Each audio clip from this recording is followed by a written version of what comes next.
through. In some distant future, some were given the chance to undergo a clinical trial that triggers their most intense sensations. It's often some bit of memory, but sometimes it's simple, like a sugar high. Gretchen is one of them. She experienced a high so intense, it's about as intense a high as a healthy person can get. She became sort of a medical curiosity, and people wanted to experience what she went through. Months pass, and Gretchen's life seemingly returns to normal, but she begins to crave that rush. Her heart beats harder by the day, and her mind reels harder by the night. She quits her job, and she needs to cure herself, but to no avail. Eventually, she succumbs to it, moving from substance to substance for that specific high. Now she finds herself searching for the source of intense speed. By this time, she's homeless, and the research center took her in as a subject of study. Gretchen's cravings only got worse. One night, seemingly out of control, she stole a small vial of morphine and started pulling her teeth out.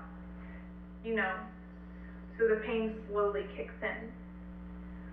They stopped her in time, but soon she's found slitting her tendons, inflamed parts of her stomach, and trying to get parts infected. So she was put into a coma for her own safety.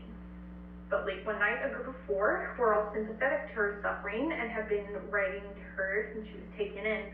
They decided to kidnap an operator and forced him to fulfill Gretchen's death wish. Gretchen was taken out of her coma, and the operator instantly put her through. Gretchen got what she wanted. It kicked in slower than the first time, but it granted her something beyond her satisfaction and comprehension.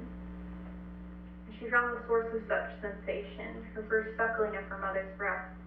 The taste of foremilk and the gratification triggers her primal high, and next she knows she's back in the womb. One member turns around in confusion. For a second, time slows to a halt, while the operator and 3 other members watch in horror as Gretchen's brain turns to a literal pulp.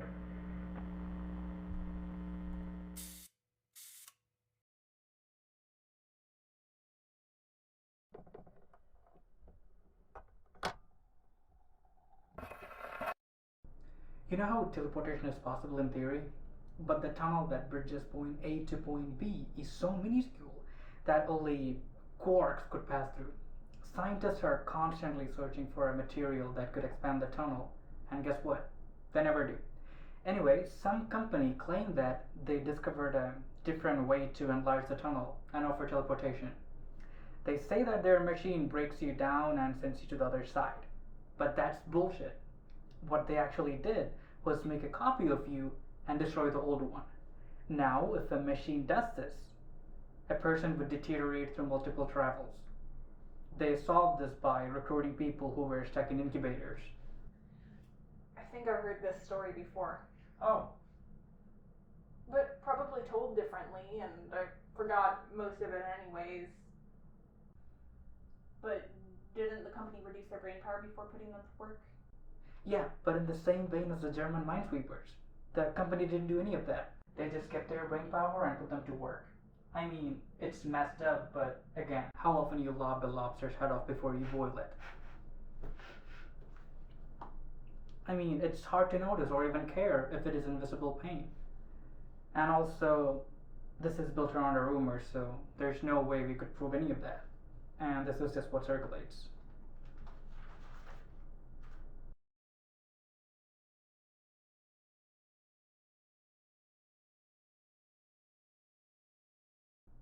Geisler was one of the men recruited by the company who arrived at a canal entrance and were told that he was chosen to replace 2 porters who decided to retire. He's basically an innkeeper. Every so often, a person comes along, always canoeing, stays a night, and rows away the second day. Geisler's only friend was Inigo, the man who pilots a barge who comes by every few weeks to bring in the supplies.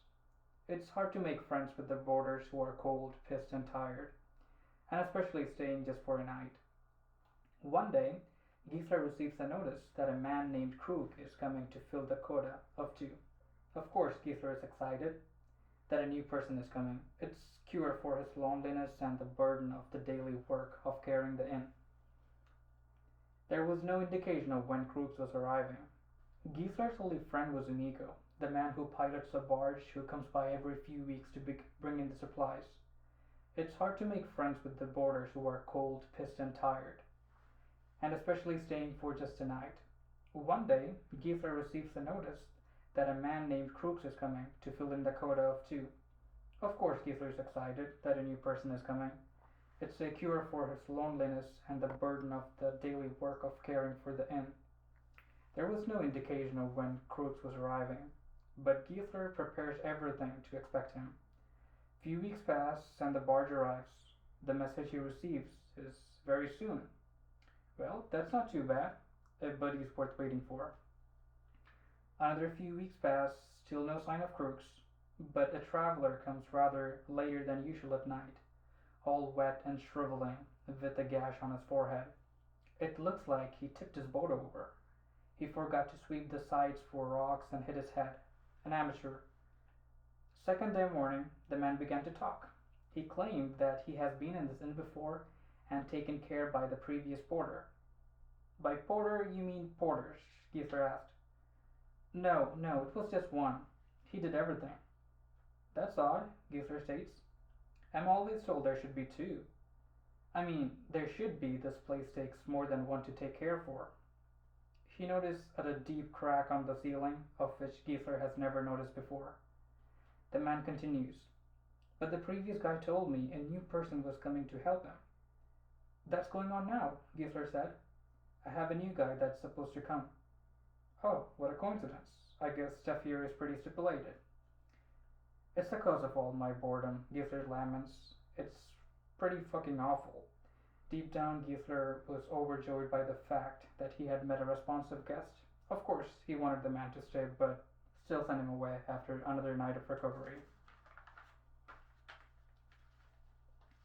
A few days later, Giesler received an early shipment and along with it notes from the company that said Crooks should have arrived by now. That is when the guest stopped coming. He didn't take too much to this because he hung with Inigo on the day of the supply run and was still hyped from it. Giesler penned a letter to the company expecting them to at least explain the situation in some way. After the things he has been told by the man and the fact that it's taking Crooks forever to arrive, something must have happened. But Giesler convinces himself otherwise and continues to wait on Crooks. Now, more than ever, he believed it was his chance to meet a new pal, or at least someone to talk to, or to hate, or whatever. Giesler is depressed. Not even the couch is good for him now. He goes to his bed and lays down. Out of nowhere, an urge compels him to go to the room the man had occupied. So he walks into the room and lays on the bed there. He stares at the ceiling and at the crack. He falls asleep and he wakes up in the middle of the night, glancing back at the crack. He sees something flickering, orb or something really tiny. Then it blinks. It's an eye. Giesler jumps back. Crooks? He shouts. You better not fucking scare me. The eye is gone, but then reappears. Holy fuck, he says and stares back at it. He remained frozen. He glares at it. The eye glares back. This goes on for hours. Until daybreak, Giesler, having had enough of it, throws himself out of the bed and climbs up to the attic to investigate. He goes to the spot. It was a flipped mirror, a false scare. He turns it over and dusts it off with his palm. He looks at himself. Through the mirror, there's a shadow in the corner, and it's definitely a silhouette of some person. Giesler races to the dormer and opens up the window. It's no use, the voice says. You've figured who I am. The room lights up, and right there on the corner sits a man who visited 2 weeks earlier. The man groans. How do you make sense of all this? I don't, not really, Giesler says. Interesting. The company in theory should run like clockwork, but some places like this get ignored. I suffer, but can't really blame anyone, especially when resources are outstretched. So the man asks, your own personal suffering, what's your understanding of it? Human emotions, Giesler answers. It can be deeper than that. Matters at hand sometimes make me forget. You people don't have personality, the man comments. You think you do, but you don't. Not anymore. What do you mean exactly? Giesler asks, visibly confused. The man evades his question and continues. 'Cause you're the ones that got dumbed down. Everyone volunteered, Giesler retorts. Unless you didn't. Well, they can, the man says. But they don't have to. Thanks to psychology, everyone did. What happened to you? Giesler asks. I'm not dumbed down, the man explains. The company didn't do that. Hopefully it's already a scandal out there. But not that I could see one. I'm glued forever to this conscience. Now I just go around fucking different things up. It's pathetic if you ask me. I feel extremely sorry for you. Don't. I've already done so for myself. You keep me entertained. You're crooks, aren't you? Giesler asks. Yeah, says the man. Nice to finally get to meet you, Giesler. The man offers his hand. Giesler, with some hesitation, shakes it. It's a shame, the man says. I was supposed to be your partner. You know that, but it's way behind me now. Giesler nods in some sort of understanding.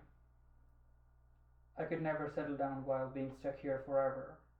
We are all stuck here forever.